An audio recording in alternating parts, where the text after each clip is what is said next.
안녕하세요. 이 시간에는 예수는 이 땅에 왜 왔는가, 즉 예수의 사명에 대해서 여러분들과 말씀을 나누고자 합니다.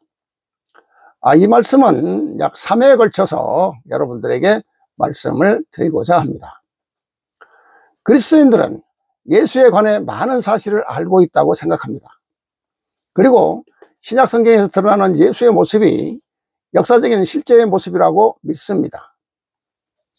그러나 과연 예수에 대한 많은 사실을 알고 있다고 말할 수 있을까요? 신약 성경에서 드러나는 예수의 모습이 진짜로 역사적인 실제의 모습이라고 볼 수 있을까요? 인정해야 할 것은 우리가 그토록 신뢰하고 있던 신약 성경에 나타난 예수의 모습은 복음서 저자들의 신학적인 관점과 시대적 상황 속에서 재구성되었다는 점입니다. 다시 말해 역사적 예수의 모습보다 신앙의 관점에서 해석된 예수의 모습이 더 부각되어 있는 것입니다. 그렇다면 예수는 부활 이후 예수를 추종하던 사람들에 의해 신학적으로 해석된 신앙의 그리스도이기 때문에 역사적인 실제 인물로 볼 수는 없는 것인가요? 예수는 과연 누구인가? 역사적 예수인가? 아니면 신앙의 그리스도인인가? 예수가 이 땅에 온 목적은 무엇인가? 이와 같은 생각은 실제 예수의 모습에 대한 근본적인 의문을 갖게 합니다. 곧 1세기에 활동했던 실제 역사적 예수가 이 땅에 왜 왔는가에 대해 그의 목적을 재구성하려는 것입니다. 분석을 통하여 드러난 예수의 목적은 가르침이었습니다. 그 가르침의 특성은 복음서를 중심으로 가르침의 원리, 가르침의 내용, 방법적 특성으로 구분하여 예수 그리스도의 가르침의 원리는 사랑의 원리, 인간 존중의 원리, 공동체성의 원리, 먼저 다가감과 수용의 원리, 그리고 실천적 모범의 원리였던 것입니다. 가르침의 내용은 예수께서 일생을 통하여 전하신 하나님 나라와 하나님 아버지에 대한 내용으로 정향되어 있었습니다. 본 강론은 자신의 정체성과 가르침을 탐구해보고자 하는 지도자들에게 비추어 볼 만한 대상으로 인류의 교사인 예수를 제시하고자 합니다. 예수가 그의 제자들을 가르쳐 이루어낸 성취는 인류사 곳곳에서 나타나고 있습니다. 하지만 예수의 제자들은 대부분 그를 만나기 전까지 당시의 평범한 사람처럼 학식이 없는 자들이었습니다. 그러나 그들은 예수의 선택에 의해 제자가 되고 예수의 끝없는 헌신적인 상호작용과 가르침을 통해 세계사에 영향을 미치는 사람들로 변하게 된 것입니다. 그러므로 오늘날의 신앙인으로서 정체성은 자기 자신의 내부에서 직접 생산되는 것이 아니고 언제나 종교 지도자들에 의한 교육과 이미 신앙을 가진 이들과의 통교와 그들의 본보기를 통해 전달되고 형성되어 왔습니다. 이에 대해 기존의 성경에서 말하는 예수의 가르침과 새로운 성경에서 하나님께서 예수를 보내신 목적과 예수의 가르침에 대해 비교하여 논하고자 합니다. 예수 가르침에 대한 이해로서 교사로서의 예수 그리스도. 그리스도의 교육은 예수 그리스도의 인격에 초점을 맞추고 있으며 그리스도인들에게 교사이신 예수라는 호칭은 그리스도를 닮아가는 것이 그들 자신의 목표임을 의미하고 있습니다. 따라서 그리스도인들의 모든 교육은 그리스도를 중심으로 살아가는 것이 무엇인지 가르치고 있습니다. 그 내용들의 원천과 형식은 성경에 그 뿌리를 두고 있으며 성경은 예수 그리스도의 공생활을 통해서 교사, 예수의 구체적인 모습을 증언하고 있습니다. 예수께서 사셨던 이스라엘은 언제나 교육을 중요한 일로 생각하며 모든 가르침의 바탕을 성경에 두고 실천을 강조하였는데 그러한 이유로 그들은 가정에서, 학교에서, 회당에서 체계적으로 교육을 받을 수 있었고 이러한 일은 예수 시대에도 마찬가지였습니다. 교육을 책임진 이들은 가정에서의 부모들, 민족의 지도자 역할을 했던 사제들, 하나님 말씀을 근거한 모세의 율법을 강조한 예언자들, 회당에서 가르치던 일을 하던 하잔들, 율법의 전수와 신학적 법률적 문제의 결정권을 가진 율법학자들이었습니다. 예수 자신도 스스로를 선생이라고 언급한 적이 있는데 요한복음 13장 13절에 나오고 있죠. 그보다도 오히려 다른 사람들이 예수를 선생이라는 호칭으로 부르는 경우가 더욱 많았고, 그러한 호칭은 경우에 따라서 주님, 선생님, 그리스도, 랍비 등으로 불리워졌습니다. 예수를 교사로서 칭하던 이들은 그의 제자들뿐 아니라 개인적인 가르침을 원하던 이들, 예수를 따르는 군중들, 그리고 예수의 반대자들에 이르기까지 다양했습니다. 유대계의 종교 지도자를 존경하여 부르던 랍비는 본래 경의를 표하는 혹격의 형태입니다. 당시의 랍비는 일정한 교육 장소에서 무보수로 율법을 가르쳤고, 교육 이외에도 종교법에 따라 사회적인 문제에 대하여 판결을 내려주기도 하였으며, 법률을 선포하고 약혼과 이혼을 주관하고 대외적으로 공동체를 대표하는 역할을 하기도 하였습니다. 무엇보다 랍비는 교사로서의 삶으로 많은 사람들에게 교훈과 영향을 주었습니다.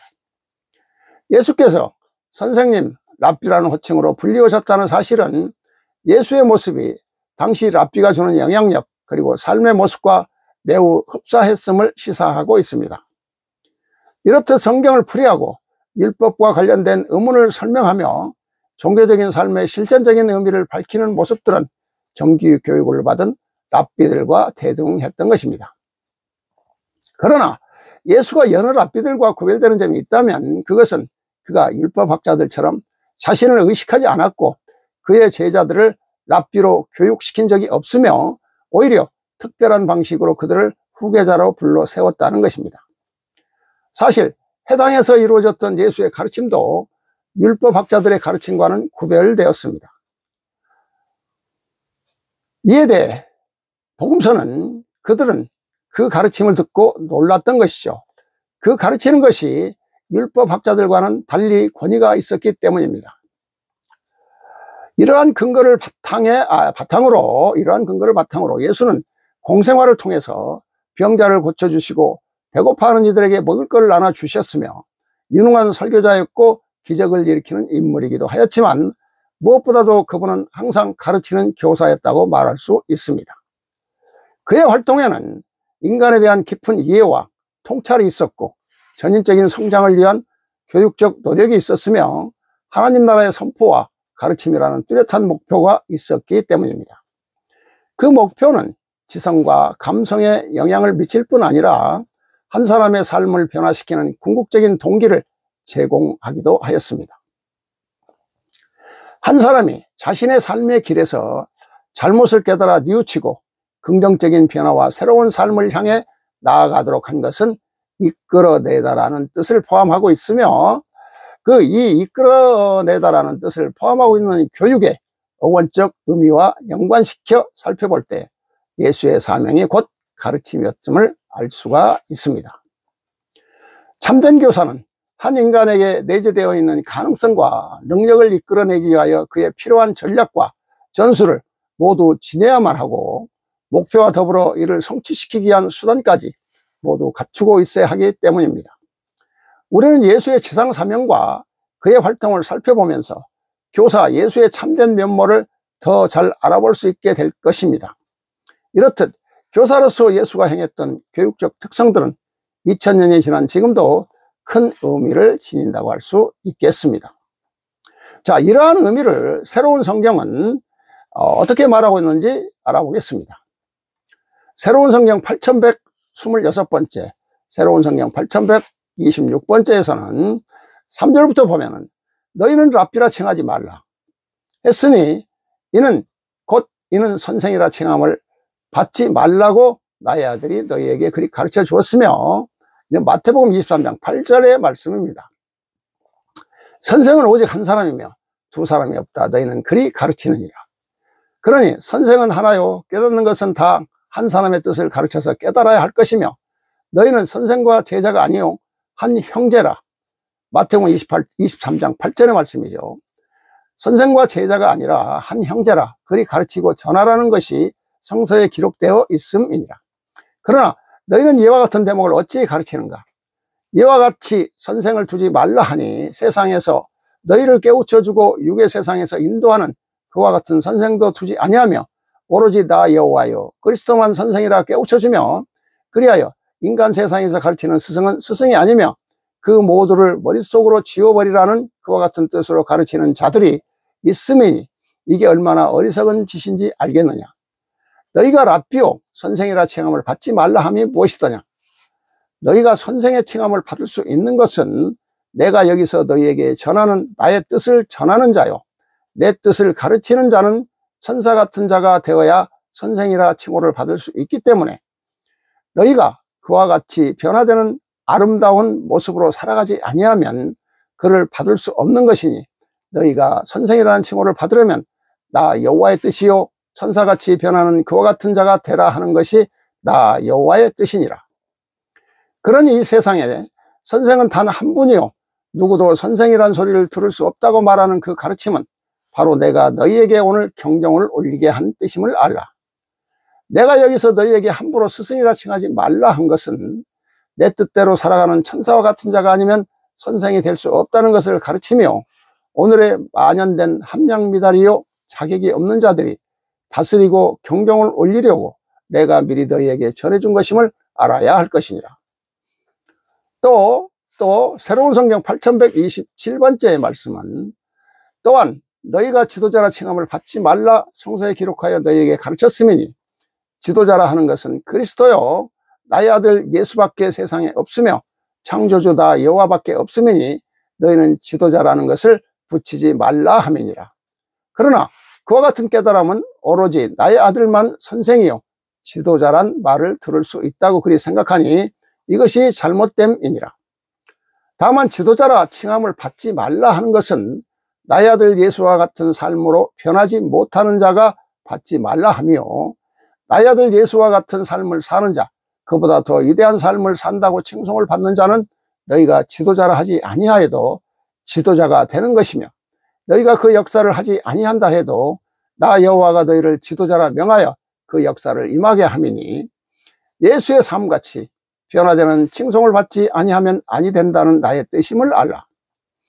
그리고 오늘의 잘못된 종교 집단이요 지도자들의 그 사악한 현상을 내가 알기에 그들은 다 잘못된 자들이요 그들을 단죄하고 그들의 말에 현혹되어 소중한 너의 자신을 함부로 내던지지 말라 이렇게 말씀을 하고 계시는데요.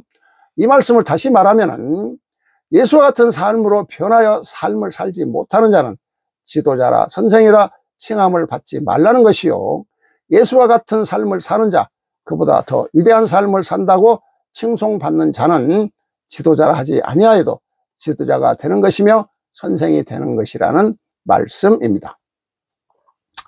자, 이제 두 번째 교육 원리에 대해서 말씀드리겠습니다. 교육 원리란 교육의 방법이나 교육 과정 등을 이론적으로 전개해 나가는 데 있어 근본이 되는 원리나 교육 실천의 지표가 되는 원칙이라고 설명할 수가 있습니다. 교사이신 예수 그리스도께서는 그분의 다양한 교육 방법과 교육 내용, 교육 과정을 이루어감에 있어 근본적인 원칙을 갖고 계셨는데 본 강론에서는 다음 5가지 원리로 구분하여 논하고자 합니다. 첫 번째는 사랑의 원리. 예수께서 지니셨던 모든 교육의 원리는 하나님의 하나의 원리 안에서 파생되고 다시 모아지는데 그 총체적인 요소는 바로 사랑입니다. 요한의 첫째 편지 요한1서 4장 16절은 하나님은 사랑이시라라고 표현함으로써 하나님의 대리인 예수를 사랑 그 자체로 언급하고 있습니다. 그러므로 사랑이신 분의 교육은 언제나 사랑에서 시작되어 사랑으로 이어지고 사랑으로 향하여 마침내 사랑 안에서 완성되는 것입니다. 예수는 신적인 사랑을 지니고 인간 구원을 위해서 이 지상에 오신 하나님의 아들입니다. 구약 성경의 여러 부분에서는 예수 그리스도가 하나님의 아들이시며 메시아인 주님이심을 드러내는 구절들이 있는데 너는 내 아들 내가 오늘 너를 낳았노라 시편 2편 7절이죠. 나는 그의 아버지가 되고 그는 나의 아들이 되리라. 사무엘하 7장 14절입니다. 역대상 17장 13절에 나오죠. 내 오른쪽에 앉아라. 내가 너의 원수들을 내 발판으로 삼을 때까지. 시편 110편 1절의 말씀입니다. 이런 부분들인데, 또한 요한복음은 하나님께서는 세상을 너무나 사랑하신 나머지 외아들을 내어주시고 그를 믿는 사람은 누구나 멸망하지 않고 영원한 생명을 얻게 하셨다고 언급하고 있습니다.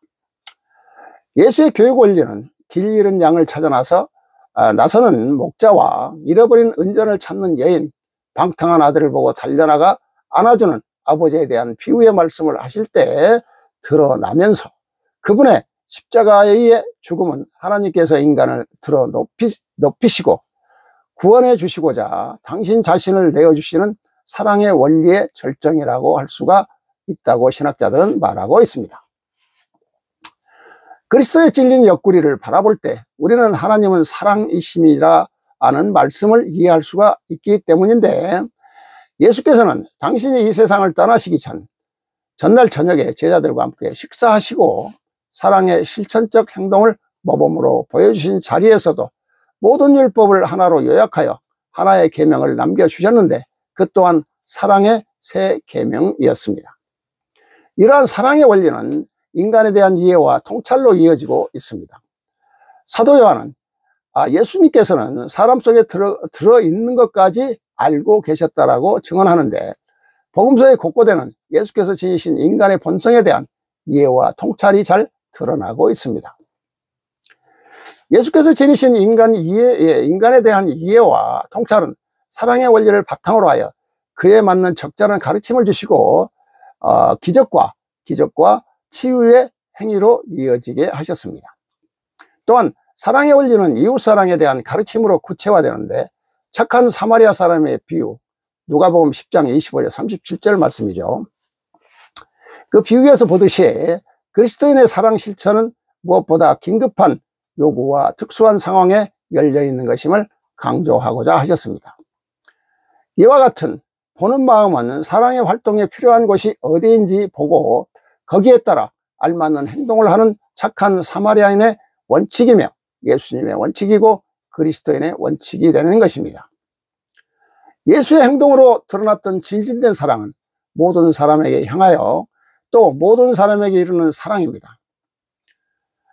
모든 이에게 이르는 지극한 연민과 사랑에 대하여 키에르케고르는 육신이 된 신의 모습인 예수에게서 인간에 대한 신의 사랑이 절정을 이룬다고 설명하며 이를 신적 사랑의 전능성이라고 표현하고 있습니다.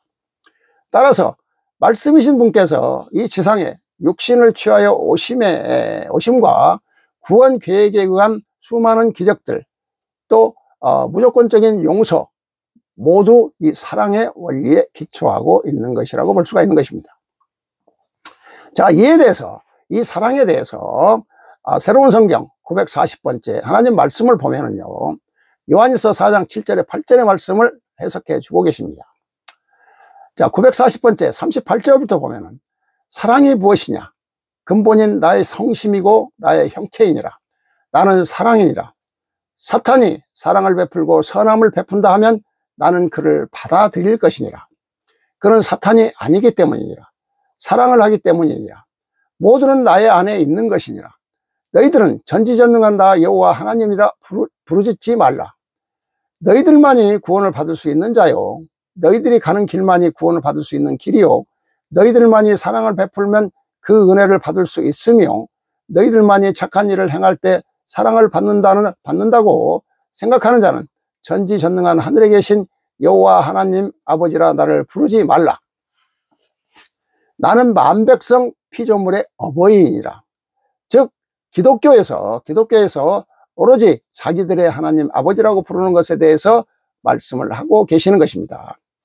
형체가 어떻든 검든 희든 붉든 모자라든 잘났든 그 모두는 내가 만들고 직접 내가 통제하는 나의 피조물 만백성이니 나는 똑같이 그들을 사랑하니 그들이 어떠한 종교를 믿든 그것은 내 품 안에 있는 종교이니라. 불교든 기독교든 천주교나 개신교든 또 이슬람이든 힌두교든 모든 게 다 하나님의 품 안에 있는 종교라고 하나님께서는 말씀하고 계십니다. 사탄이요, 마귀요, 불교요, 천주교요, 너희들이 말하는 수많은 그 종파들이 나를 벗어나서 형성하고 산다 생각하느냐? 그들은 다 나의 품 안에 있음이니라.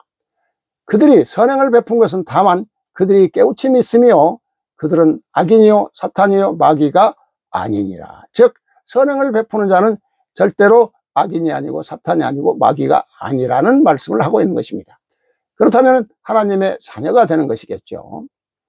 또 새로운 성경 만 127번째 하나님 말씀을 보면은요, 여호와는 사랑의 본체에 대해서 말씀을 또 하시는데, 나 여호와는 사랑의 본체라 그리 말하지 아니하였더냐. 그러니 사랑이라는 것은 부족한 나의 백성들을 스스로 모두를 채우며, 그리하여 너희들이 채우기 위하여 사랑을 베풀면 그 사랑을 베푼 만큼 너희들이 완성된 모습으로 변화된다. 내가 그리 말하였느니라. 또한 나의 사랑이 무엇이더냐. 너희들이 그와 같이 너희 자신을 채우는 그 사랑을 베품으로 인하여 사랑의 눈을 뜨게 됨이니라. 그러니 너희들이 사랑의 눈을 뜨고 이 세상을 본다면 이 세상의 그 아름다움을 너희들이 상상할 수도 없을 것이며, 그리고 세상의 이치요 그 모두를 너희들이 알 수 있는 것이니라. 그러나 사랑의 눈을 갖지 아니하고 너희들이 이 세상을 본다면 너희들은 그 아름다움을 모르며 그곳에 얼마나 위대함이 있는가를 모르며 너희들이 하늘의 이치요 땅의 이치를 전혀 알 수 없는 것이니라. 그리하여 너희들이 더욱 성장하는 백성으로서 변화되는 것은 사랑으로서 너희들이 마음을 가지며 사랑의 눈을 떠 세상의 그 아름다움이요 세상의 그 이치를 알 때 너희들은 성장하는 그와 같은 백성이요 성장하는 백성이 곧 나에게 오를 수 있는 길인 것이니라.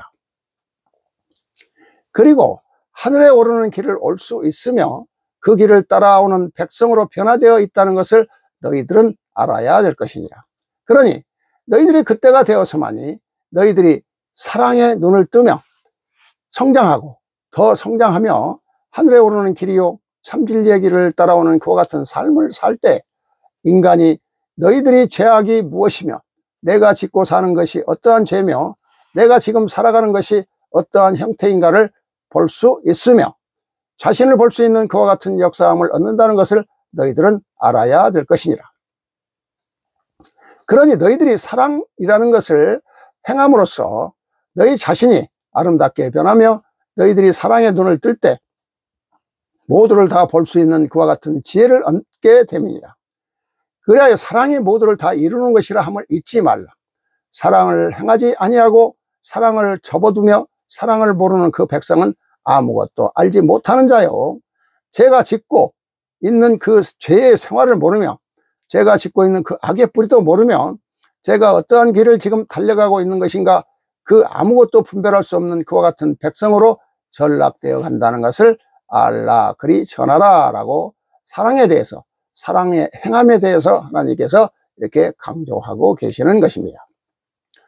자, 두 번째, 인간 존중의 원리로서 예수께서는 가르치심을 하셨는데, 하나님의 아들로서 예수는 당신이 만나는 모든 이들을 자신과 동등한 인격적 존재로 만남으로써 일치와 이해의 관계를 성립시키시고 그들을 일컬어 형제요, 누이요, 어머니라고 말씀하시는데, 이것은 모든 사람을 개별적으로 존중하며 당신과 같은 하나님의 자녀로 바라보시는 그분의 인간 존중의 원리에서 비롯되는 것입니다. 예수와 사람들과의 만남은 커다란 군중이기도 했고 또 소집단이기도 했으며 개인적인 만남으로 이루어지기도 했으나 그분은 언제나 군중 가운데에서나 소집단에서나 사람을 하나의 온전한 개체로서 눈여겨 바라보셨던 것입니다. 그러므로써 지금 그가 필요로 하는 것이 무엇인지, 그가 변화되어야 할 것이 무엇인지 살피며 다양한 방식을 통해 예수 자신이 목표로 하는 궁극적인 교육의 결과에 이르게 되는 것입니다. 이러한 관점은 인간의 본성에 대한 이해와 사랑에서 비롯되고 있습니다. 인간을 하나의 개체로 바라보는 예수에 대하여 복음서는 특별히 병자를 고치시는 장면, 죄인인 세리를 부르시는 장면, 또 죄 많은 여자를 용서하시는 장면, 어린이들을 사랑하시는 예수의 모습, 또 예수와 삭개오의 만남에서 자세히 이야기하고 있습니다.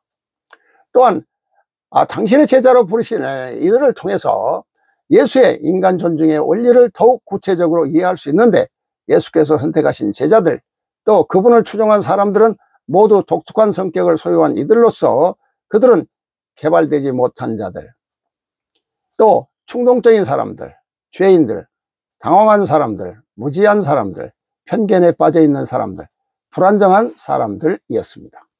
예수께서는 그들을 제자로 부르심으로써 모든 종류의 인간을 이해하시고 가능성을 보시며 주관하실 수 있는 당신의 능력을 드러내셨습니다.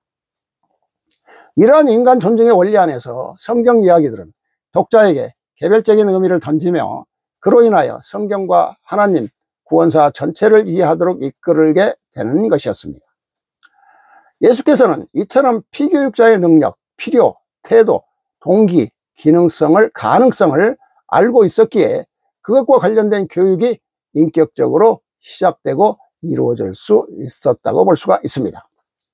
자, 이에 대해서 새로운 성경 8217번째 하나님 말씀을 보면은요, 하나님께서는 의인을 부르러 온 것이 아니요 죄인을 부르러 왔다고 마태복음 9장 13절에서 말씀을 하시는데, 자, 9절부터 보면은 나 여호와는 성경에 기록하여 너희에게 깨우쳐 주기를 나의 아들 예수를 통하여 너희에게 뭐라 말하였느냐. 나의 아들 예수는 긍휼함을 원하고 제사를 원하지 아니한다 하였음이니라. 그리하여 나 여호와가 너희에게 전하기를 제사를 원하지 아니하며 긍휼함을 원한다는 나 여호와의 뜻을 가서 배우고 깨우치는 자만이 구원의 길에 오를 수 있다고 너희에게 가르친 대목을 알아야 할 것이니라. 또한 나의 아들 예수가 이 세상에 역사한 것이 무엇이라 말하였더냐. 나의 아들 예수는 의인을 부르러 온 것이 세상에 보내진 것이 아니요 죄인을 부르러 왔다고 마태복음 9장 13절 말씀이죠. 너희에게 그리 깨우치고 전한 그 대목을 또한 깊이 깨우쳐 그 의미를 알아야 할 것이니라. 나의 아들을 통하여 그리 전하였음이니라. 너희가 예수가 전한 그 말을 듣지 아니하고 그를 행하지 아니할지라도 나의 아들 예수는 절대로 심판하지 아니한다고 성서에 기록되어 있는 그 대목을 다시 한번 정독해 읽어보라. 그는 무엇을 원하냐? 나의 아들 예수는 직접 구하는 자가 아니요 결정권자가 아니라는 것을 너희에게 깨우쳐주며 전한 그 말의 뜻을 상기해 봐야 할 것이니라. 나의 아들이 상세히 기록하여 전하였느니라. 이렇게 하나님께서는 말씀하시는데요. 또 새로운 성경 1134번째 1134번째에서 마가복음 10장 15절의 말씀인데요. 내가 진실로 너희에게 이르노니 누구든지 하나님의 나라를 어린아이와 같이 받들지 않는 자는 결단코 들어가지 못하니라. 이렇게 또 하나님께서는 그 인간의 존중의 원리에 대해서 이제 말씀을 하시는데요.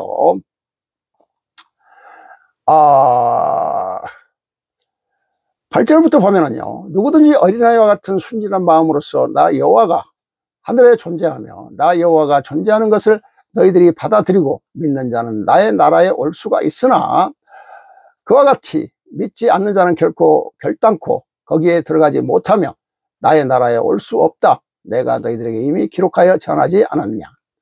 그러니 너희들이 어린아이와 같은 자요 어린아이와 같은 마음으로서 너희들이 살면 나에게 오를 수 있는 것이니라. 그러니 어린아이와 같은 마음은 너희들이 과연 어떠하던가? 너희 마음이 과연 어린아이들과 같이 변할 수 있는 것이냐? 너희들이 변하는 그 삶이 바로 나에게 오르는 길임을 알라. 그러니 너희들이 어린아이가 되는 것은 나를 버리며 나를 의식치 않는 마음을 가지고 사는 것이 어린아이가 될 수 있는 기초이니라. 그렇다면 어린아이들의 마음은 과연 어떠한 마음이더냐? 남을 탓하지 아니하는 것이 어린아이들의 마음이요 남을 미워하지 아니하며 시기하지 아니하며 질투하지 아니하는 것, 그것이 어린아이의 마음이요 자기 자신의 개념이 없으며 나를 먼저 생각지 않는 순순한 그 마음이 어린아이의 마음이요 옳고 그름을 가지고 시시비비를 하지 아니하며 그것을 구분하려 하지 아니하며 그 또한 분별의 능력이 없는 것이며 그리고 너희들이 두려움을 모르고 살아가는 것이 그 어린아이의 마음이요 욕망이 없으며 또 욕심이 없으며 원하는 것을 갖지 아니하며 원하는 것을 받지 아니하며 적을 두지 아니하며 적을 삼지 않는 그와 같은 것이 바로 어린아이의 마음이 아니더냐. 정녕 어린아이의 마음은 부모의 보호 속에서 절대적으로 그를 믿으며 그 속에서 모두가 역사한다는 것, 그리고 사랑과 화평 속에서 젖어서 살아가는 그와 같은 아이가 어린아이들이 아니더냐. 그러니 너희들이 나의 가슴이요 내 품에 앉아 나 여호와의 보호 속에 너희들이 사랑 속에서 모두를 역사할 수 있다는 것, 그리고 거기에 너희들이 존재하는 것이 행복이요 축복이라는 그 순수한 마음을 가지고 사는 자, 그리고 오로지 나에게 오를 수 있으며 나의 사랑을 받으며 영원히 그 존재하는 그 사랑의 화평한 나라를 생각하며 살아가는 백성이 되지 아니하면 결코 너희들은 나에게 오를 수 있는 길이 없음이니, 내가 모든 답을 가르쳐 주었으며 모든 역사하는 것을 너희들에게 전했음이니 여기에서 한치의 오차가 있으며 하나라도 행하지 못하면 결코 너희들은 나에게 오를 수 있는 백성이라 생각하지 말라. 이렇게 하나님께서는 새로운 성경을 통해서 어린아이와 같은 자가 되라, 또 의인을 부르러 온 것이 아니고 죄인을 부르러 왔다라고 인간 존중에 대한 말씀을 하고 계시는 것입니다. 자, 세 번째, 공동체성의 원리. 공동체성의 원리. 인간은 본성적으로 사회적 존재입니다. 인간은 누구나 가정이나 국가를 비롯하여 사적이거나 공적인 집단 사회 안에서 생활하면서 자기 자신을 실현하고 타인과의 공동생활을 추구합니다. 이러한 관계와 공동생활 안에서 인간은 자기 아닌 사람들로부터, 사기 아닌 다른 사람들로부터 사랑을 받으며 인정받고 싶어하는 인정욕구, 인정받고 싶은 인정욕구, 즉 기본욕구를 가지고 있습니다. 일치의 공동체로서 가장 완전한 모델인 예수께서는 누구보다도 인간이 지닌 사회적 존재로서의 관계 능력을 잘 알고 계셨으며 이해하셨습니다. 그러기에 병자들에 대한 예수의 지극한 연민의 마음에서 나온 모든 치유의 행위는 죄인으로 취급되어 사회에서 고립된 이들에 대한 구원 행위로 볼 수가 있으며, 또 특별히 중풍병자를 들것에 들고 예수를 찾아온 그 친구들의 믿음을 보시고 중풍병자를 고쳐주신 것은 사회적 관계에서 이루어지는 긍정적인 요소를 높이 평가하신 것이라고 볼 수가 있습니다. 예수께서는 모든 계명 가운데에서 첫째가 하는 계명이 무엇인지 묻는 율법학자를 향하여 주 하나님을 사랑하는 것과 함께 내 이웃을 너 자신처럼 사랑하라는 둘째 계명의 중요성을 강조하셨는데, 이 또한 인간이 사회적 존재임을 인정하고 그 중요성을 강조하는 표현이라고 할 수가 있습니다. 아울러 예수의 기도와 삶에 전제되어 있는 용서는 특별히 관계 속에서 이루어지는 친교의 싹이며 결실입니다. 그분은 내가 제단에 예물을 바치려고 하다가 거기에서 형제가 너에게 원망을 품고 있는 것이 생각나거든 예물을 거기 제단 앞에 놓아두고 물러가서 먼저 그 형제와 화해하여라. 그런 다음에 돌아와서 예물을 바쳐라라고 말씀하심으로써 공동체의 원리 안에서 하나님의 사랑의 신비를 나누도록 가르쳐 주시고 있습니다. 요한복음 17장 21절 이하에 나타나는 예수의 기도 역시 모든 이들이 하나가 되도록 간청하는 공동체 일치의 기도로서 이 세상의 신비가 드러나기를 바라는 예수의 가르침의 공동체성의 원리가 드러나는 결정의 순간이라고 할 수가 있습니다. 자, 이러한 공동체에 대해서 새로운 성경 8367번째 말씀을 보면은요, 8367번째 5절부터 보겠습니다. 나의 아들의 슬픈 기도의 한 대목이 뭐라 이루어졌느냐.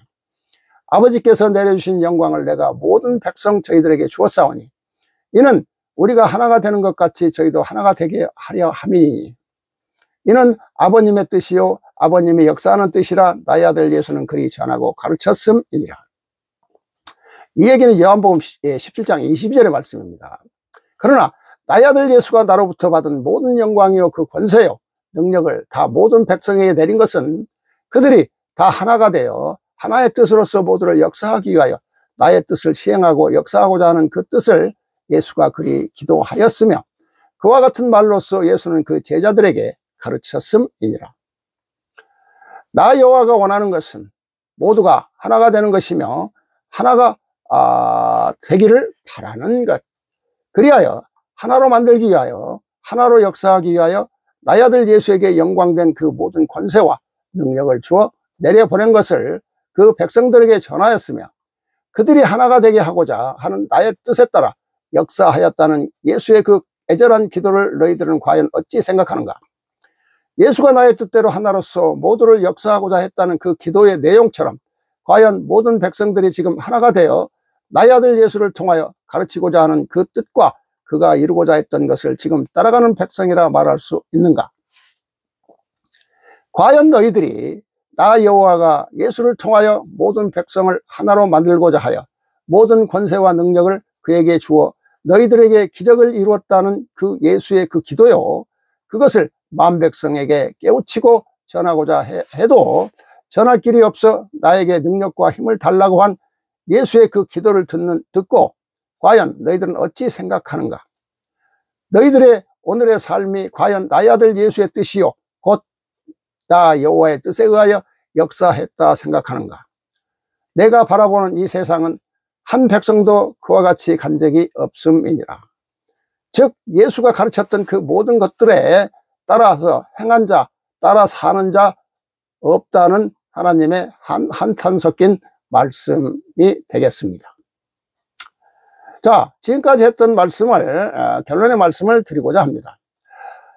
예수께서 지니셨던 모든 교육의 원리는, 가르침의 원리는 하나의 원리 안에서 파생되고 다시 모아지는데 그 총체적인 요소는 바로 사랑이었습니다. 요한의 첫째 편지 요한일서 4장 16절은 하나님은 사랑이시다라고 표현함으로써 하나님의 대리인 예수를 사랑 그 자체로 언급하고 있습니다. 그러므로 사랑이신 분의 교육은 언제나 사랑에서 시작되어 사랑으로 이어지고 사랑으로 향하여 마침내 사랑 안에서 완성되는 것입니다.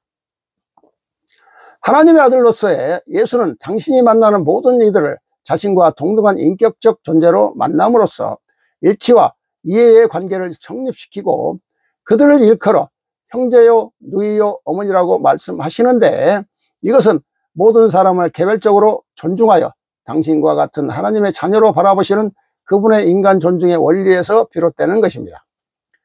예수는 모든 계명 가운데에서 첫째가는 계명이 무엇인지를 묻는 율법학자를 향하여 주 하나님을 사랑하는 것과 함께 내 이웃을 내 자신처럼 사랑하라는 둘째 계명의 중요성을 강조하셨는데 이 또한 인간이 사회적 존재임을 인정하고 그 중요성을 강조하는 표현이라고 할 수가 있습니다.